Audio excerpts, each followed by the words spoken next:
Hello and welcome to Housing TV News at the top of the hour, coming to you from our studios here.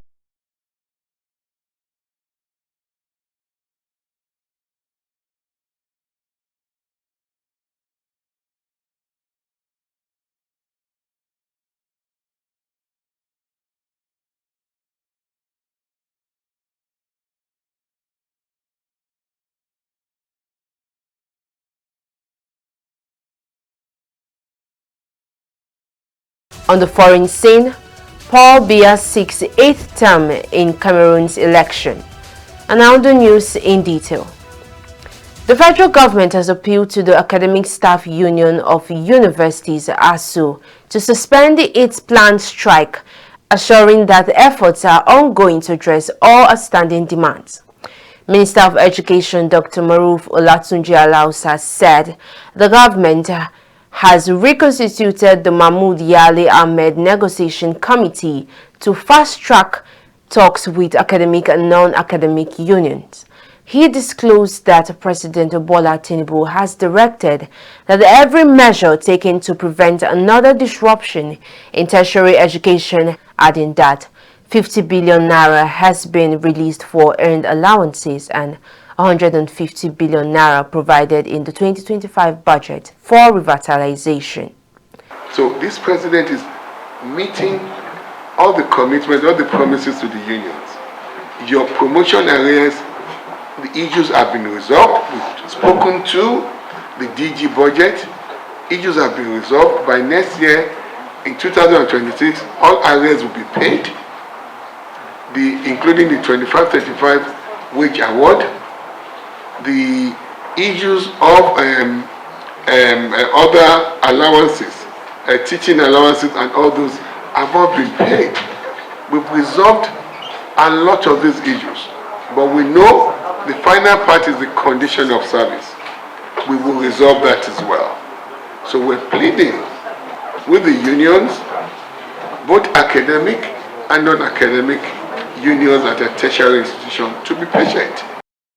Dr. Alausa urged ASU and other unions to embrace dialogue rather than industrial action. Moving forward, the West African Examinations Council WAEC has launched a nationwide sensitization campaign ahead of the full rollout of computer-based testing for the 2026 WAEC SSC. The initiative launched in Lagos aims to help students, parents, and schools understand the new digital examination format. Head of WAEC's National Office, Dr. Amos Josiah Dangote, reassured candidates that the exams will be accessible to everyone, regardless of location. Dr. Dangote also clarified that while some subjects have been renamed, their content and syllabus remain unchanged. We are out today to advertise the new way, the same destination, but in a new way. WAEC will now move gradually from pen and paper to computer-based. That's the CB-WAS, computer-based WAS. But parents should be rest assured, all modalities are in place. Anywhere you are, even if you are a examiner, if you are registered for WAEC, you still have the opportunity to take it. So they should not entertain anywhere. But they should know that right from now, their children must go the way to learn computer literacy. It's as simple. Once you can operate an Android phone, you don't operate a computer. They should start learning. The unbundling will be gradual, no charge will be disadvantage, and the problem will be with the full support of the federal government. WAEC says the sensitization campaign will continue across the country to ensure all students, including those in remote areas, are fully prepared for the digital transition. The 2026 SSCE will mark a new era for WAEC, one that blends technology, transparency, and efficiency in West Africa's education system. Still in the education sector, the Joint Admissions and Matriculation Board JAMB has screened 176 outstanding underage candidates who excelled in the 2025 Unified Tertiary Matriculation Examination UTME. The special exercise held simultaneously in Abuja, Owerri, and Lagos assessed candidates below 16 years for possible admission in the 2025-2026 academic session. Chairman of the Abuja Center, Professor Tawhid Adidoja, said the process was smooth and transparent, while the results will be announced later by JAMB Registrar Professor Ishaq Oloyede. Lawmakers including Senator Mohammed Danduse and Honorable Obuku Ofoji commended JAMB for promoting merit and fairness, describing the screening as a step towards nurturing Nigeria's gifted students. Out of over 41,000 underage applicants, only 176 met all requirements for the final screening. The Independent National Electoral Commission (INEC) has extended the ongoing continuous voter registration exercise in the Federal Capital Territory by 4 days. The exercise, earlier scheduled to end on Wednesday, 8th October 2025, will now continue until Sunday, 12th October. INEC said the extension follows its third quarterly meeting with resident electoral commissioners, adding that over 55,000 new voters' registrations have so far been recorded in the FCT. The Commission urged eligible citizens who are yet to register or wish to transfer their registration to take advantage of the extension, warning that multiple registration remains an offense. Ahead of the November 1st local government elections in Niger State, the state's Independent Electoral Commission has released the final list of 805 candidates from the 10 political parties who will contest the polls. According to the Commission, the All Progressive Congress is leading 25 chairmanship, 25 vice chairmanship, and 274 councillorship candidates. The PDP, the People's Democratic Party, has 23 chairmanship, 21 vice chairmanship, and 233 councillorship candidates. The Social Democratic Party will contest 16 chairmanship, 16 vice chairmanship, and 114 councillorship positions, while the Labour Party fields 5 chairmanship, 4 vice chairmanship, and 12 councillorship candidates. Meanwhile, smaller parties including ZLP, BP, APP, NRM, AA, and Accord Party are fielding only 1 councillorship candidate each. NISEC Chairman Mohammed Jibril urged political parties to focus on issue-based campaigns and avoid inflammatory remarks, noting that their conduct will determine the peaceful outcome of the elections. Public complaints officially began this week and will continue until October 31st. The Niger State Independent Electoral Commission says it remains committed to conducting free, fair, and credible government elections across the state's 25 council areas. Still on election matters, northern governors have been urged to suspend their growing preoccupation with the 2027 elections and instead focus on addressing insecurity and poverty raging the region. The West African Action Network Against Small Arms Proliferation made the call during a courtesy visit to the Nigerian Union of Journalists, Kaduna State Council, warning that the North is bleeding from persistent violence and arms proliferation and leadership neglect. Almost all the parts of this country, it is either kidnap, it is either banditry, it is either killings. If we monitor Kwara State a few days ago, many people were killed. These people that are being killed are fathers. They are fathers, they are our brothers. And I thought it wise that by the grace of God, we need to sit down and start discussing what can we do. Regional Vice President Martin Igwe lamented the deepening food crisis caused by farmers' inability to access their farmland due to frequent attacks, identifying Katsina, Sokoto, Zamfara, and Kwara states as major flashpoints worsening by porous borders and cross-border bandit infiltration. He further warned that hunger and unemployment are fueling banditry and drug abuse, accusing some political actors of indirectly funding criminal networks that sustain insecurity. And I realized that most of these problems we are having, the states that are concerned are states that are near the borders. Katsina is near the border. Sokoto is near the border. Zamfara is near the border. Most of this, even Kwara, is also near the border. And I thought it wise that we take a decision, a drastic decision, and coordinate a strong working relationship with the media.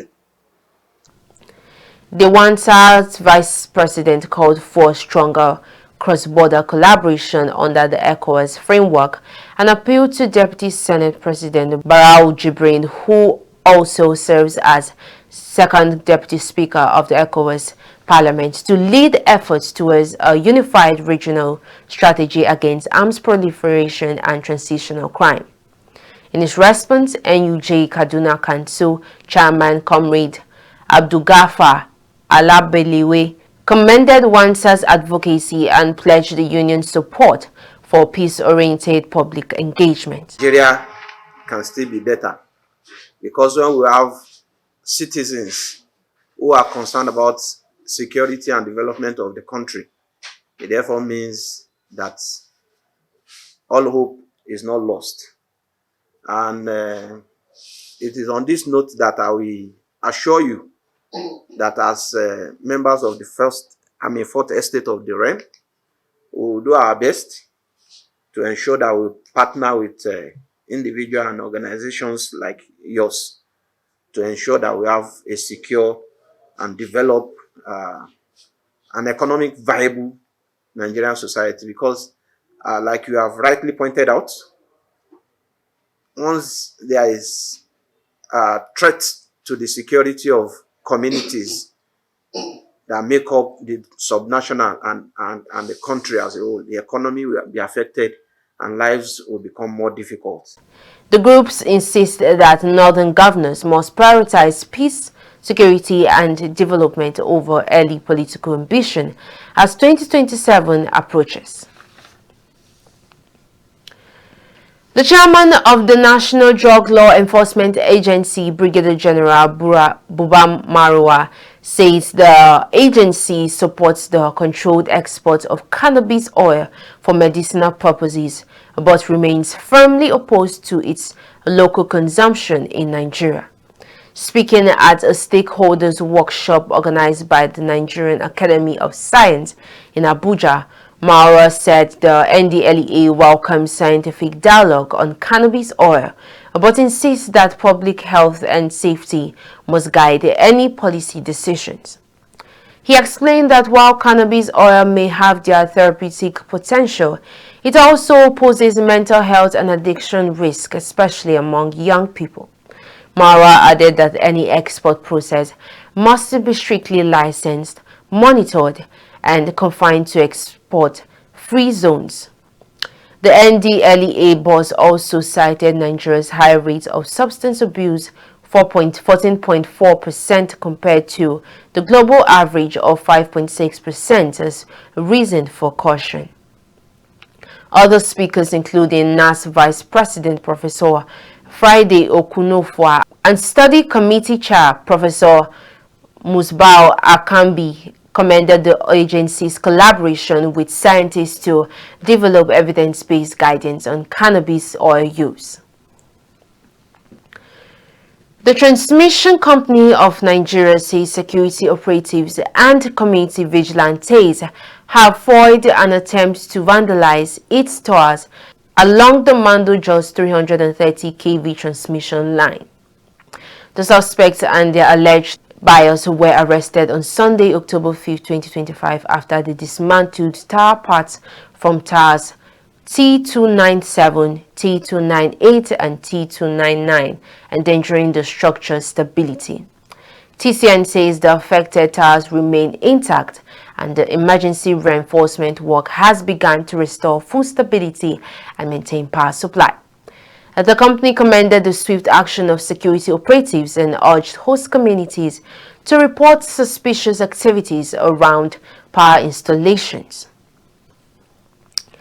Let's take a break, and when we return, the news continues. Stay tuned. Attention, housing and construction brands. Are you ready to take your business to the next level? Housing TV Africa, channel 149 on Star Times, is your ultimate platform to shine. Whether you're a housing developer offering affordable homes, a building materials company, a mortgage bank supporting families, or a furniture, lighting, or interiors brand bringing style into every home, we've got you covered. Our crew comes live to your site, your showroom, or your project location, capturing your products, services, and your story in action. Real coverage, real people, real impact. And now, the exciting part, all of this is available at very affordable advertising rates. Yes, with Housing TV Africa, you can promote your brand without breaking the bank, while reaching millions of home buyers, decision makers, and investors. Don't stay hidden. Be seen, be trusted, be celebrated. Housing TV Africa, your #1 housing and construction network, on channel 149 on Star Times. Call us today on 0916 500 0000 and let's build your business in the spotlight. Housing TV Africa, affordable rates, on-site reports, maximum impact.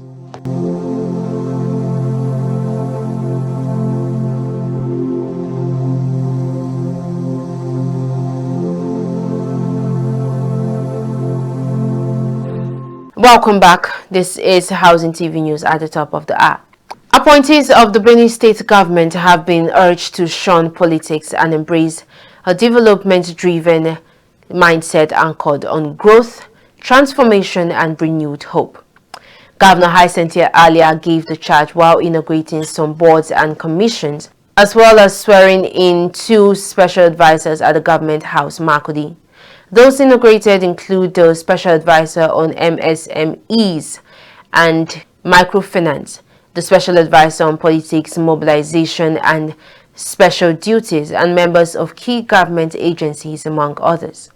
Governor earlier stressed the importance of discipline, confidentiality, and professionalism, cautioning them to avoid partisan distractions. The governor expressed confidence that the newly inaugurated officials will deliver results that reflect his administration's renewed hope agenda. Still in Benue State, the State House of Assembly has passed 2 key bills aimed at strengthening the health and education sector in the state. The first is the bill upgrading the School of Health Technology at Gasha to College of Health Science and Technology. The legislation passed after its 3rd reading during Wednesday's plenary, presided over by Speaker Right Honorable Onda V. Bega Alfred Mbega, seeks to boost healthcare manpower and align the institution with national and professional standards. When signed by Governor Hyacinth earlier, the law will empower the college to offer ND and HND programs, qualify candidates for NYSC, and attract TET fund support for infrastructure, staff training, and research. Also passed was the Benue State Education Quality Assurance and Examinations Board Bill, which merges the existing Bureau of Education Quality Assurance with the Examinations Board. The new body will ensure effective supervision, monitoring, and enforcement of standards in basic and post-basic schools across the state. Speaker Bega Mbega commended lawmakers for their contributions, saying both laws will strengthen education and healthcare delivery, advancing Benue's overall department. And now over to Niger State. The Niger State Correspondents' Chapel is mourning the death of veteran journalist Saka Bolaji, fondly called Elder Saka, who passed away at the age of 75. Bolaji, a correspondent with the Standard and Daily Times Nigeria, died on Tuesday, October 7th, as his resident in Mina after a brief illness. He has since been buried in his hometown, Ilorin, Kwara State, according to Islamic rites. The chapel chairman Mustafa Bina described the late Bolaji as a consummate professional known for his passion, brilliance and commitment to journalism. Governor Umar Bago, in a condolence message through his chief press secretary, Bologi Ibrahim, described Elder Saka's death as a great loss to the state and the media community, praising his role in enlightening the public on government policies. The correspondence chapel says Elder Saka's legacy of professionalism and integrity will continue to inspire journalists across Nigeria. Kebbi State Governor Nasiri Idris has condemned attempts by some individuals to politicize security issues in the state, warning that such actions are capable of discouraging investors. Speaking at the opening of the 2025 Kebbi Elders Consultative Forum Annual Conference and Economic Development Summit in Birni, Kebbi, Governor Idris faulted reports portraying some local government areas as unsafe, describing them as politically motivated and untrue. He urged the Elders Forum to caution those spreading falsehoods, stressing that his administration is investing heavily in security and economic growth.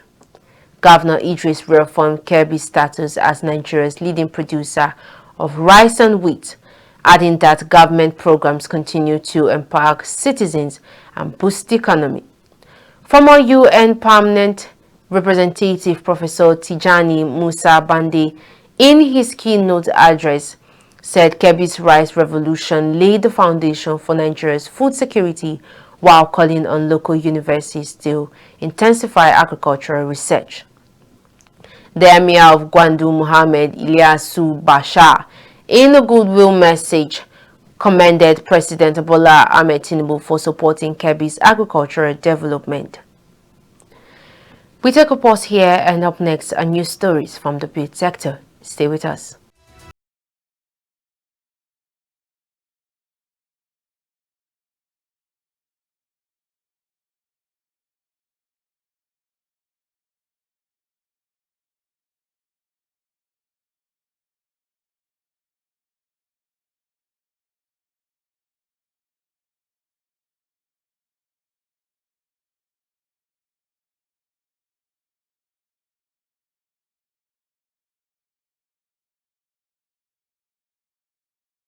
On Housing TV News at the top of the hour. Now to the build sector.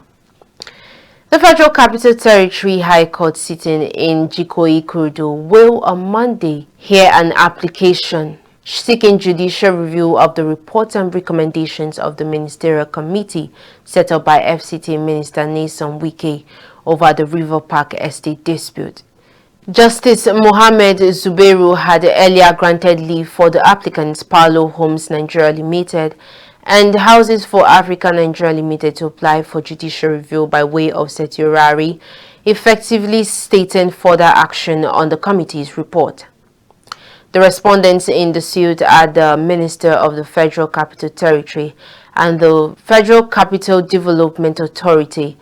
The applicants are asking the court to compel the respondent to produce the proceedings and the report of the Ministerial Committee submitted to the FCT Minister on September 2, 2025, and to restrain them from enforcing its recommendations pending determination of the case. Lagos State Governor Babajide Sanwo-Olu has commissioned 420 new housing units in Badagry, describing the project as part of his administration's drive to provide affordable homes across the state. Named after the late head of service, Sonny Akinsaya Josi, the estate becomes the 24th housing development delivered by Sanwo-Olu administration, bringing the total to over 10,000 homes across Lagos. The governor said the project created more than 1,300 direct and indirect jobs, and that a phase 2 featuring 7-story high-rise buildings will soon commence to maximize land use and expand housing access. Sanwo-Olu reaffirmed his administration's commitment to closing the housing gap through smart, sustainable infrastructure. Meanwhile, head of service Bode Aguru commended Lagos civil servants during the Long Service Merit Awards, urging them to remain diligent and committed to excellence. And on to the foreign scene. Cameroon's 92-year-old president Paul Biya, the world's oldest head of state, is widely expected to win Sunday's presidential election, securing an eighth term in office. Biya, who has ruled since 1982, faces 11 divided opposition candidates in a poll whose credibility rights groups have questioned his closest challenger from 2018, Maurice Kamto, who was barred from contesting this time. Many of the country's 7.8 million voters have known no other leader.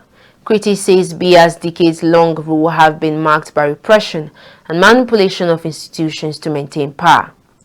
Analysts say the election is likely to bring change, with Biya poised to extend to his 43-year-old grip on the Central African nation, despite growing concerns about his health and worsening living conditions for citizens.